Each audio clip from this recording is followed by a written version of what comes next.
Today's update in EVE Echoes brought with it a whole new slew of skills, some that I think are genuinely really good additions to the game and something that myself and several other people have been campaigning for a long time. It's nice to see the devs actually listening and implementing these skills, if admittedly in a really cack-handed way, and with a load of additional skills that I think actually kind of then counter this. I'll talk more about that later, but it is nice to be making some content that, whilst not positive per se, is at least a bit more neutral than I've been putting out for EVE Echoes recently.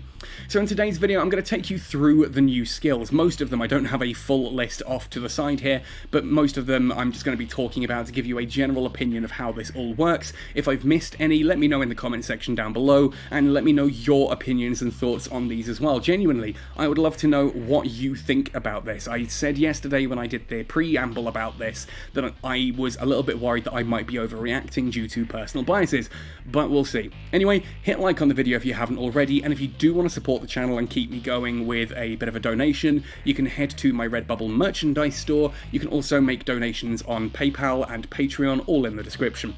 Otherwise, let's jump straight in. We're going to start with the weapon skills first of all, because these were the ones that I thought actually were the most interesting, especially the missile ones. Now, I'm a missile and drone main with a lot of exploration on the side. I think drones are in an okay place in Echoes. I don't think it's skills that were the problem there. It's the lack of higher meta drones and a couple of other weaknesses that the system inherently has. Missiles, on the other hand, I've done numerous videos talking about how missile application is just terrible in EVE Echoes. Essentially, we have the exact same missile stats as EVE Online, but the ships here are smaller and faster, which means they innately apply their damage less, and it has always been a bit of a contentious point with balance because it just seems the developers didn't really understand the missile application formula, and so they just did all kinds of different buffs and nerfs while never addressing the obvious problem. Now, the new missile skills are genuinely something I've been campaigning for a long time. I've put numerous videos out saying we need these skills, so it is nice to see that they have finally added them, admittedly in a somewhat cack-handed way, but again, we'll talk about that in a moment. Now, if we go to the missile menu and scroll down, you'll see we have precision guidance, target navigation prediction, missile bombardment, and missile projection, and missile propulsion. These are all skills basically from EVE Online, literally ripped the names, and they've just done, like, basically a breakup of advanced skills. Now again, I do think this is genuinely a good thing. There are some immediate problems to point out, and that is that all of these skills you'll see are tech level 10 required, so they still don't help you out if you are lower levels. If you want to be just focusing on missiles and you want to be getting these additional skills, you still need to wait until tech level 10, which I don't understand. Locking them behind, say, tech level 7 and Omega, I would be fine with, but tech level 10 feels like, again, in this case, your missiles are going to suck all the way up until tech level 10, when you can suddenly start training these skills. To me, that's too late. The advantage of these, though, and something that is genuinely worth sort of praising, because I've talked about how they've actually added these skills to the game, how they've implemented them, and the difficulty of getting advanced and expert, but the basic skills are not actually required, and neither are the advanced. If you wanted to, you can go straight to expert, and as you'll see here, there is no prerequisites for this. If you were to buy the expert skill chip for missile propulsion, you can go straight in with expert. Admittedly, there's a lot of skill points to spend there for exactly the same benefit as basic and advanced, but it does mean that if you luck out on trying to get the advanced tier of the skills, you can just go straight to expert, although it's not as good an SP investment as basic and advanced would be. All of them are exactly the same whether you're training basic, advanced, or expert, so expect the exact same skill bonuses across the board, but for different amounts of for skill points. So for example, looking at the expert version here, you can see level 5 of expert is 5 million skill points, whereas at basic we're looking at only 2 million skill points. You can see that you're getting the same benefit from training 5 levels, but there are a lot more skill points required for the expert level. They're also fairly expensive skills. They veer between about 160 million and 200 million ISK to buy the skill books at basic level. Then of course you need to get advanced either through the Concord Pass or through, I think you can possibly sell them on the market, so I imagine we'll see some people buying some of them, lucking out on the ones they want and then selling them on the market, probably for ridiculous amounts for the first few days. And then expert is again purchased from people who are constructing the skills from industry. There's no skills to actually help you construct these better, but you kind of find the materials to make them, you then make them and sell them on the market to people who actually want them. So let's have a look then. Missile propulsion, we're doing this one in reverse order for some reason. Level 5 here is going to give you 5% missile torpedo flight time. That's just additional range. Now these do stack. Basic, advanced and expert are all 5% torpedo missile flight time. So at full training up to expert 5, that would be 15% additional range there. We then have missile projection. This adds the flight velocity. Same thing, this is about hitting the target faster, and the faster a missile flies, the further it goes. Ergo, this is also a range skill, 15% additional flight velocity on there. So 15% flight velocity and 15% flight fuel, basically, for the missiles, does all work out to quite a lot of extra range. If you are looking into kiting with missiles, those two skills, very much worth your time.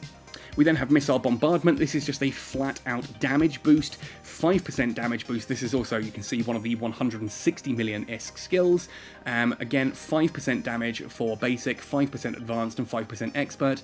Really nice to be able to push the damage up if that's all you want. But the ones that I am absolutely so glad they have finally added are the target navigation prediction, which is a 10% reduction in Chinese here, of course, because you can't implement anything with NetEase perfectly the first time. A 10% reduction here in explosion velocity, so that you can hit faster moving targets. And then if we go up to precision guidance, it's a 10% reduction in missile explosion radius, so you can hit smaller targets. This is exactly what Missile has needed, and ultimately 10% to each of those, 30% if you fully train, is pretty good.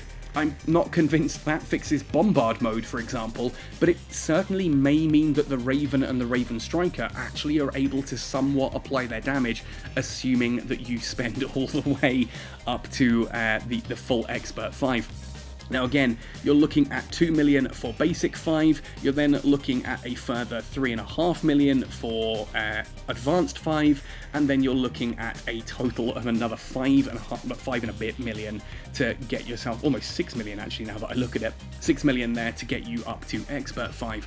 So you are looking at almost 12 million skill points in order to achieve that. But if, like me, you are dedicated to missiles and you've just been training random skills for the past goodness knows how long because there was nothing else you wanted, these are kind of worth doing.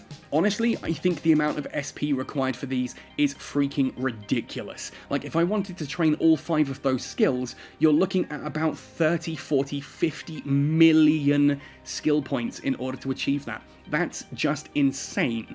Now yes, this is something that affects all missile ships. If you're flying, say, a Condor or a Kestrel, why the hell you ever would, or if you're flying a Rattlesnake or a Barghest, or even up to like a Phoenix, for example, then these are going to benefit all of those ships. They're good for people like me who are specialized into one particular type of weapon. You can see here how my missile skills are pretty much they are maxed out for small ships, they are pretty much maxed out for medium, and pretty maxed out for large, so training these will benefit all 3 classes of ships.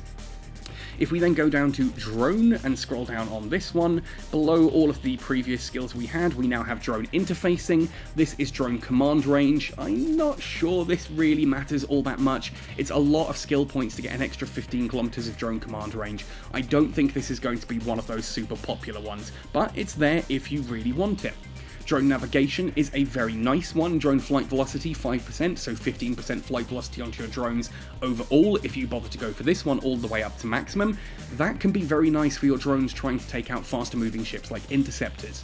I do think it's possibly a little bit of overkill, especially because this does now make medium drones and large drones suddenly scarier for small ships as well, but the fact that it allows you to make a Dragoon or an Algos or any of the like smaller drone ships that little bit more potent against frigates does work really nicely, so I'm not going to complain too hard on that one.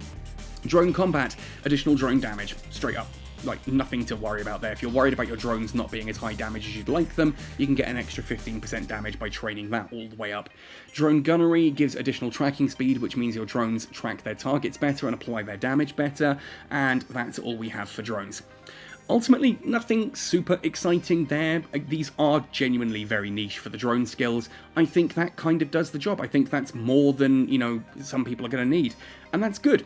Niche skills are good because they do then get you to actually, you know, look at what's going on and decide what you want to train, and it means that there's an actual option and a reason for going for some of these different skills over some of the others. Now, it's at this point I realise that I haven't actually checked where they're hiding the new skills that are for all turrets, because obviously it doesn't make sense to put them in one of the additional ones. Is it its own thing down? Yes, it is. There is now a gunnery thing here, which is awesome. I like that. It's got its own unique thing at the bottom there, because these will theoretically affect whether you're using lasers, whether you're using railguns, or whether you're using cannons. All of those, and theoretically decomposes, but who uses those? These will all be affected theoretically by these skills, and you'll see why I say theoretically in a moment. Motion prediction, again, nice expensive one. Turret tracking speed plus 5%. Again, we're going to see Vetamune absolutely adoring this on his stabber, because it just means that those medium autocannons are going to track even better. Again, my slight concern here is that this means that things like, for example, the Macariel and other battleship size stuff, those turrets, 15% tracking is a lot. And considering that like battleships already have what I would consider to be too good tracking, I do hope this is soon followed with a nerf to application on larger ships, so that these skills make it so that you can hit the smaller ships, but you actually need to go into these skills, because right now this is just going to mean that even the worst of the battleships is going to have no issues at all targeting and killing smaller vessels, and that does break the balance quite a bit. Controlled bursts, this one is turret's capacitor need. Again, if you're sitting there in something like an Apocalypse Striker and you're worried it's not quite as capacitor stable as you'd like, this is a great way to help with that. It's one of the cheaper skills at 160 million. I do like this. It's a nice niche skill that not everyone's going to instantly want to train, but it is beneficial if you're running the right stuff. Gunnery, turret damage plus 5%. Straight up, if you are using any form of turret weapon, this is nice. It's just flat additional damage that's going to help you kill things that little bit faster. We then have Sharpshooter. Interestingly, no, I was about to say interestingly, there's no expert and advanced gunnery, then I saw it. Sharpshooter, turret optimal range plus 5%. Can the Apocalypse Striker players in the audience stand up and give me an hallelujah? Because the Apocalypse Striker is already pretty overpowered. That additional 15% range on the Apocalypse Striker's large lasers is just insane. It means you can sit further away and apply your damage even better, which is slightly crazy, but there we go, it is what it is. Trajectory analysis, then accuracy fall off. This is going to be the one that if you're using autocannons, for example, you're probably going to want to have, so you can pull away a little bit further, get better tracking, and still apply that damage. You might want this for an Apocalypse Striker, but ultimately it's the optimal range that's the biggest part of this. But again, 15% optimal and 15% accuracy fall off, that's pretty crazy. Like, that is going to... It kind of gives a nice theme, I think, here going on, that yes, these skills are genuinely really nice to have, but when you consider the base level of certain skills, certain ships, I do think it means we are going to have nerfs to certain ships to account for these skills. I think there are some skills that are borderline OP, some ships that are borderline OP already, and adding these skills is just going to push them way into, oh my goodness, what the hell territory. So I do hope we get a balance that is going to adjust some of the basic hull skill bonuses to counteract the fact that these skills are here. And I'm not saying like make it so that, oh, suddenly the Apocalypse Striker is only worth using if you can get, say, your gunnery all the way up to, not gunnery, your trajectory analysis or sharpshooter all the way up to expert 5, but certainly if it's already a powerful ship and you can now make it even more powerful, that to me is a problem, and it's something I hope that they are going to address, hopefully in April's balance patch, if that's still going ahead, but we'll see. those are the weapon skills for most things. We then do have fighter and lightweight ships get some new stuff as well. I don't use assault carriers or carriers, you guys should know that by now. I'm not going to comment on these. My genuine feeling is that carriers and assault carriers were absolutely fine beforehand, probably still doing too much. I don't think that they needed generic skills like these specialized skills. I don't think that the capitals really needed these, and I kind of wish that they'd gone the route that EVE Online did and made the gunnery skills and that only affect sub-capitals. Then you have capital gunnery and so on and so forth. I mean, admittedly, yes, the drone skills don't affect fighters and so on and so forth, but I just don't think that fighters and the lightweight ships needed additional buffing, is kind of the point I'm going to go with here. I think that they were fine as it was. I don't think they needed anything else extra. If we go into maintenance technology, there are some hiding around here as well. There we are. So shield hardening array. This one now adds additional shield to your capitals. There are some other ones. These shield generation array, capital ships shield, that's all capitals. Shield generation, there we are. Shield generation, additional 5% shield. Just gives you bigger shields for people to go through. Again, this affects all classes of ships. I would have liked that to have been just sub-capitals, because here you can see plus 5% shield, then we've got all of these here that add additional to capitals. So 15% from the shield generation, and then a further, what does that work out to? 22.5% additional on capitals. So capitals can theoretically get like a 15% bonus and then a 22.5% bonus on top. That really is double dipping, and that's kind of crazy. I really hope, again, that's a bug, and that shield generation is just for subcaps, because otherwise, that's insane. Like, that's genuinely insane. We then have shield coordination array, which again reduces the signature radius of shield extenders. Incredibly niche skill here, but for some people who use fits where they're using extenders and want to keep their the signature radius penalty of their extenders down, it's there. It's an option. Shield coordination, again, shield extender signature radius penalty reduction there. And these again exist for armor as well. I'm not going to go through all of them, but if we go right the way down, there is armor layering, armor plates mass penalty. This is pretty big. It's only a 30% reduction at full, but the fact that mass on armor plates really slows your ships down and stops you maneuvering as fast massively negatively affects your agility ratings. Ultimately, a 30% reduction to that is pretty big, and I know someone who's probably going to be hunting in a Plate Harbinger again and enjoying the fact that that's not as slow and cumbersome as it was previously. So there is some cool stuff in there as well. Now, ultimately, there are other ones to talk about, but those are the ones I really wanted to highlight. The missile ones I genuinely think are really good. The drone ones, I think, are pretty niche. The turret ones, I think, are cool, but a lot of them push some ships into dangerously overpowered territory, and I honestly think that the capital ones didn't need to be there. But I also understand from NetEase's perspective, if they had released a load of new skills and not done anything for capital pilots, the capital pilots would have QQ'd their little hearts out and just screamed up all over Reddit and Discord. So it's damage control. It's damage control, although I massively disagree with that. Now, how do you actually get the advanced ones? Well, this is interesting. They're available in the Concord Pass. So I'm going to go into the Concord store here. We scroll down right to the bottom. You'll see there is now a weapon skill lucky chest, defense skill lucky chest, and industrial skill lucky chest. So let's have a look at these, because we haven't actually talked about the industrial ones. This will give you one of these different things here, a drone structure level for exhumer drones, mining drones, things like that. Again, I'm not really a heavy industrialist, so other people can tell you which ones of these are actually going to be worth it. If you're at tech level 10 and already looking into buying these, I think you kind of already know more than I do about which ones are going to be worth it, but there we go. Let's look at the weapon skill chest. Because again, there are only some of these that I actually want. The precision missile guidance, those kind of ones. I'm after missile ones only, and even then I really want the target prediction and the missile precision ones more than anything else, because those are the ones that actually fix the problems with missiles, which is their application. But it is a lucky chest, and there is a chance to get any one of these. Like on this particular alt, as you saw on my skill page here, if I go into weapon technology, I don't have anything in laser railgun, cannon, or decomposer. Why would I have anything in decomposer?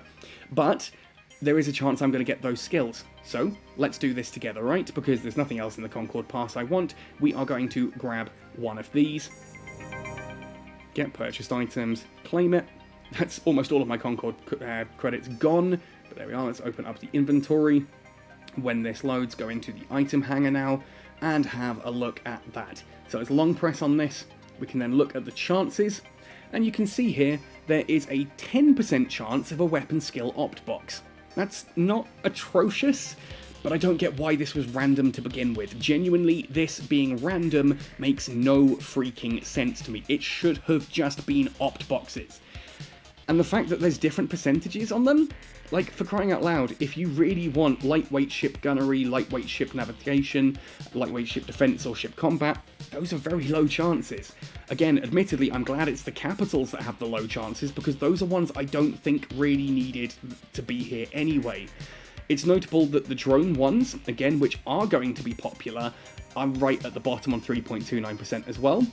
And it's notable as well that the ones that I really wanted, let's have a look. Motion prediction, that's up there. Target navigation prediction and precision guidance. The two missile ones that I'm after are 4.39% compared to all these gunnery ones that I don't want being 6.59%. Why? Why? Why not just make these opt boxes? Why are there hoops to jump through here? But let's see what happens, okay? I'm going to do this live on screen, open a supply chest, and see what we get, because this is going to teach me whether or not I can trade these, and whether I can sell them on the market. Target navigation prediction. Nice. Actually the one I wanted. Apparently someone at NetEase at least is listening to me slightly. But let's have a look at this. If I tap on this, we can sell them. Good. They are available to sell on the market. 200 million ISK is the suggested amount, but let's actually open up the market and see what they're already selling at, because I get the feeling that these are going to be pretty expensive. Now, where are these going to be hiding under other items, maybe? Special item? Nope. Implants. Like, where do they hide this kind of stuff? It shows how long it's been since I've had to try and buy skill chips, for crying out loud. General units, nanocores, nope, won't be there. Ship skins, no, why am I even looking? Special items under skills. Nope, not there. Supply chests, nope, not there. Mission items, of course it's under mission items. I can't even find the blasted things on the market. Let's have a look. Am I missing pilot surface? There we are, skill chip. Of course it is, it's right at the top. Okay, so let's have a look, say, at the missile ones. Now, it's suggesting 200 million ISK for each of these. Is anyone actually selling any on the market yet? No, doesn't look like it. And then they're suggesting for those, let's just do a quick, no, not the cognitive neuroscience. Let's have a look and see if anyone is selling any of these on the market at the moment. Oh, yep, 5 billion. 200 million ISK suggested price, and already someone's put one up at 5 billion, and I dare say that's not going to last all that long. And that'll be fairly standard. I think 5 billion is what most people are going to start at, and I don't know if they'll crash fast enough, because that 36,000 Concord points, I think it was, wasn't it? That's a lot of Concord points to spend on something like this, to spend on a chance, especially since they've also just released the new nanocores, which I'll touch on later, that also want you to use your Concord credits. So you've kind of got a lot of things competing for Concord credits at the moment. I think the bottom line here is that as far as these skills go, this could be worse. This could be worse, but that doesn't mean I agree with it. It feels like finally being given what you want, but then they shoot you in the leg rather than shooting you in the chest. Like, it's still not good. It's still not good. In my opinion, these really should have just been in the skill book. I think they are entirely too many skill points to train up. I think they are too much ISK to buy. I'm glad the skills are here, I just hate the implementation. And that's me being honest and fair. These are skills for missiles specifically that we really have been needing for a long, long time. But to then add them, make them ridiculously expensive, make them Tech 10 only, lock them behind a ridiculously expensive ISK price point, again, for someone who's using ships that like maybe aren't battleships and carriers and things like that want these skills, the ISK income isn't as big as some other people are getting. So I think 200 million ISK and 160 million ISK is too high. I think 2.5 or 1.5 million skill points is too high per level for these as well. I think they need tuning. And I do honestly think that they should have all just been in the skill book with none of this kind of dancing around and trying to, you know, get them in the Concord store and stuff like that. It should have just been the skill book. Reduce them in cost, reduce them in skill points required to actually train into them, and you'd have a winning system as far as I'm concerned. The sad truth is, this is not a winning system, because once again it's giving us what we've been asking for, but with all of these little terms and conditions and these hoops that we have to jump through in order to do it. Again, maybe I'm being biased, but it just feels like adding the way to finally fix missiles behind a load of hoops to jump through. It doesn't really feel good. Like, I feel glad that I got the advanced target navigation prediction there, like that's pretty awesome. So let's add that one to my skill trainer now, because yay, that's a skill I wanted. I can now go in and train that up, and it's going to take me like a month to actually train that particular skill to the point where I actually want it, and that's to me too much. And again, I think that this is going to cause problems with a lot of ships. The Apocalypse Striker, I think, is borderline overpowered at the moment. Add this on and it becomes ridiculously overpowered. I think there are a lot of ships out there that have gone from borderline to just ridiculous now. And so I'm hoping that if they do a balance patch in April, which they absolutely should, that they address that. Let me know in the comment section below your thoughts and opinions on this. Which ships do you think benefit from these most? Which skills are you most excited about? What ships do you think are probably going to need addressing and fixing in order for these skills not to make them broken overpowered? Let me know your thoughts in the comments. Otherwise, folks, happy sailing and see you in New Eden.